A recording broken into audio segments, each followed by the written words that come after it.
SBI खातेधारकांसाठी अतिशय महत्त्वाच्या 2 update आलेल्या आहेत। त्या म्हणजे पहिली अपडेट आहे ती म्हणजे एसबीआयचे खातेधारक आहेत त्यांना वेगवेगळा शुल्क आकारला जाणार आहे। नेमका कशासाठी आणि किती शुल्क आकारला जाणार आहे ते पुढे व्हिडिओमधून पाहणार आहोत। आणि महत्त्वाचं म्हणजे केवायसी संदर्भातील दुसरी अपडेट आहे, नेमकी काय आहे ते सुद्धा आपण पुढे व्हिडिओमधून पाहणार आहोत। त्यामुळे व्हिडिओ स्किप न करता शेवटपर्यंत पाहायचे। चॅनलवर पहिल्यांदा आला असेल तर अतिशय महत्त्वाचं म्हणजे चॅनल सबस्क्राइब करा, त्याचबरोबर शेजारील बेल आयकॉन सुद्धा ऑन करून ठेवा, म्हणजे असेच महत्त्वपूर्ण आणि गव्हर्नमेंटचे नवीन अपडेट तुमच्यापर्यंत रेग्युलर पोहोचत राहतील। तर नमस्कार, मी पूनम आणि तुम्ही पाहत आहात पुन्हा एक नवीन अपडेट।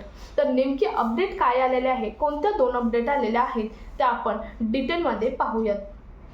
तर बघा, एसबीआयच्या ग्राहकांना आता ऑनलाईन पैसे पाठवण्यासाठी नियमात बदल केलेले आहेत। त्यामध्ये एसबीआयच्या ग्राहकांना पैसे पाठवण्याच्या नियमातले बदल आहेत ते म्हणजे शुल्क आहे तो आकारला जाणार आहे। ही जरी बॅड न्यूज असली तरी खुशखबर सुद्धा केवायसी संदर्भात एसबीआय ग्राहकांना देण्यात आलेले आहे, किंवा बाकीचे जे सर्व ग्राहक आहेत, विमाधारक आहेत, अशा सर्वांसाठी एक खुशखबर केवायसी संदर्भातील आहे। नेमकी काय आहे ती पाहूयात। तर आपल्याला पहिलं पाहूयात ते म्हणजे अपडेट आपल्याला सुकून देणारं म्हणजेच खुशखबर देणारं पहिलं अपडेट पाहूयात ते म्हणजे सर्वांना माहीत आहे की आजच्या डिजिटल दुनियेत केवायसी वाली प्रोसेस करण्यासाठी किती थकवाच आणणारी प्रोसेस आहे। तुम्हाला माहीत आहे, तुम्हाला प्रत्येक ठिकाणी आता केवायसी करावी लागते आणि त्यासाठी तुम्हाला ओरिजिनल कागदपत्रे द्यावे लागतात। ऑनलाईन केवायसी होती असं म्हणतात, परंतु कुठेही नाही, तुम्हाला बऱ्याच ठिकाणी ओरिजिनल कागदपत्रे देऊन तुम्हाला केवायसी करावी लागते। त्यामुळे ही कटकट झालेली आहे, केवायसी प्रत्येक ठिकाणी करायला लागते। नवीन खाते खोललेले केवायसी पाहिजे, नवीन खाते खोलले तरी केवायसी पाहिजे, म्युच्युअल फंडमध्ये पैसे गुंतवायचे आहेत तरी केवायसी पाहिजे, किंवा बाकीचे कोणतेही सरकारची एखादी योजना आली तरी केवायसी पाहिजे, विमा खोलायचा आहे तरी केवायसी पाहिजे। म्हणजे प्रत्येक ठिकाणी तुम्हाला आता केवायसी आणि केवायसी हे सुरूच आहे। आणि हेच टेन्शन दूर करण्यासाठी यामुळे सामान्य लोकांचा इतका टाइमपास होतो, टाइम वेस्टेज जातो केवायसी करण्यासाठी, शिवाय त्यांना बरेच अंतर कापून केवायसी करायला जावं लागतं आणि त्यासाठीच हा निर्णय घेण्यात आलेला आहे। परंतु आता ही समस्या तुमची संपणार आहे। नवीन अपडेटनुसार सेंट्रल केवायसी रजिस्ट्रेशन ही एक सुविधा सुरू करण्यात आलेली आहे। सेंट्रल केवायसी रजिस्ट्रेशन ही एक सुविधा सुरू करण्यात आलेली आहे। आता वन नेशन वन केवायसी ही एक सुविधा वापरली जाणार आहे। तुम्हाला माहीत आहे, याआधी वन नेशन वन रेशन पण एक प्रोग्राम आला होता। आता वन नेशन वन केवायसी ही सुविधा वापरली जाणार आहे। आपल्याला आता 14 अंकाचा एक नंबर मिळणार आहे। तुम्ही जेव्हा रजिस्टर कराल तेव्हा तुम्हाला आता एक 14 अंकाचा नंबर मिळणार आहे आणि त्यावरतीच तुमचं पूर्ण काम हे होणार आहे। या नंबर वरती आपल्याला आधार आणि पॅनला लिंक केलं जाणार आहे। हा जो नंबर आहे 14 अंकी तो आधार आणि पॅनला लिंक केला जाणार आहे। यात तुम्ही कोणत्याही बँकेत गेला तरी तुम्हाला केवायसीची पुन्हा गरज नाही। म्हणजे आता फक्त ही एसबीआय खातेधारकांसाठी नाही तर सर्व खातेधारकांसाठी ही अपडेट आहे। पुढची अपडेट आहे ती फक्त एसबीआय खातेधारकांसाठी आहे, परंतु ही अपडेट अतिशय महत्त्वाची आणि खुशखबर म्हटलं तरी चालेल की आता तुम्हाला प्रत्येक बँकेत केवायसी करण्याची गरज नाही। जे तुम्हाला 14 अंकी एक नंबर येणार आहे तो नंबर तुमचा आधार आणि पॅनला लिंक असणार आहे।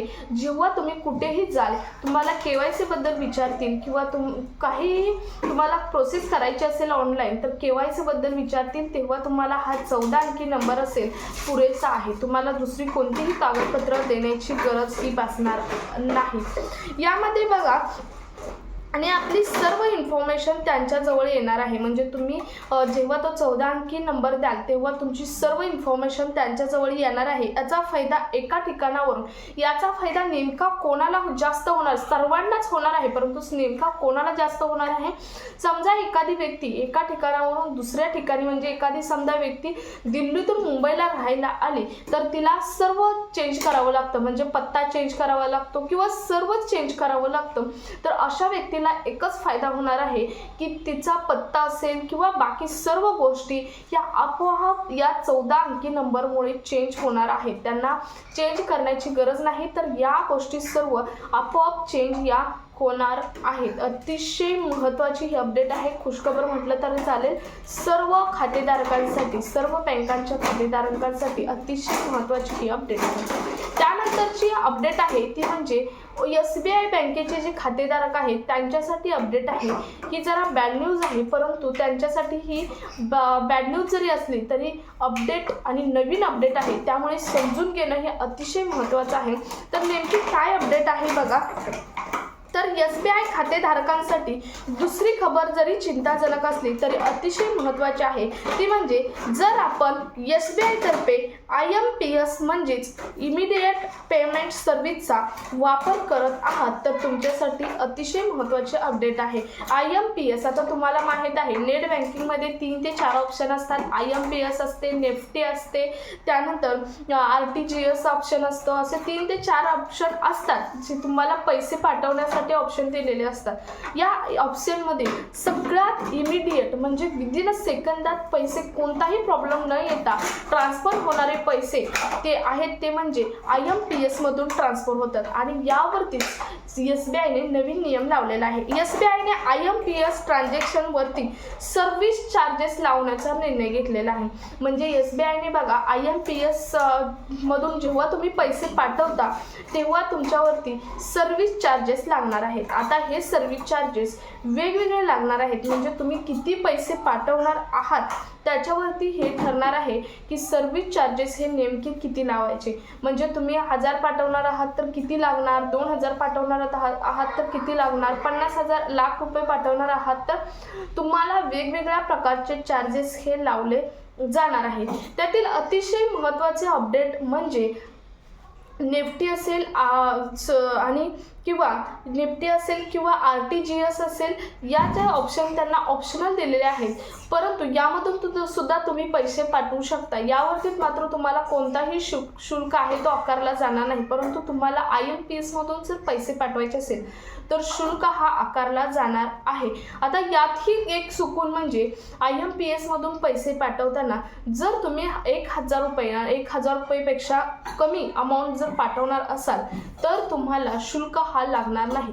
म्हणजे शुल्क लागण्याचं लिमिट किती दिलेलं आहे तर 1000 रुपये. 1000 पेक्षा जर जास्त तुम्ही पैसे पाठवणार असाल तर प्रत्येक वेगवेगळ्या अमाऊंटवरती तुम्हाला वेगवेगळं शुल्क हा लागणार आहे. फक्त 1000 रुपयाच्या आतमध्ये म्हणजे छोटे मोठे ग्राहक आहेत त्यांना हा दंड म्हणजेच हा शुल्क हा आकारला जाणार नाही. तुम्ही 1000 रुपयाच्या आतमध्ये IMPS मधून पैसे हे पाठवू शकता. सर्वात महत्त्वाचं म्हणजे त्याला 2 ऑप्शन दिलेले आहेत, निफ्टी आणि दुसरं आहे ते NFT आणि दुसरा आहे ते RTGS. या 2 ऑप्शन दिलेले आहेत. या 2 ऑप्शनमधून सुद्धा तुम्ही पैसे पाठवू शकता. परंतु तुम्हाला माहीत आहे विदिन सेकंदमधून पैसे जाणार आहे ते म्हणजे IMPS हेच आहे आणि जास्तीत जास्त संख्या आहे IMPS मधून पैसे पाठवणाऱ्याच लोकांची आणि त्यामुळेच बँकेने हा निर्णय घेतलेला आहे की त्याच्यावरती शुल्क आकारला जाणार आहे. आता बँकेचं यावरती म्हणणं आहे की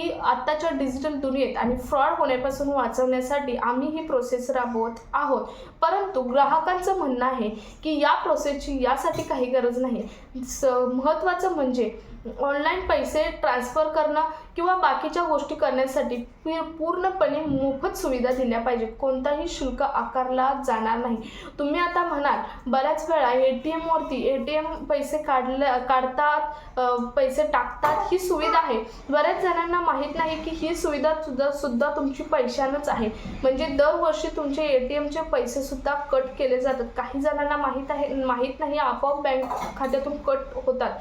त्यामुळे ATM सुद्धा म्हणजे आतापर्यंत मोफत सर्व्हिस जास्तीत जास्त नाहीतच.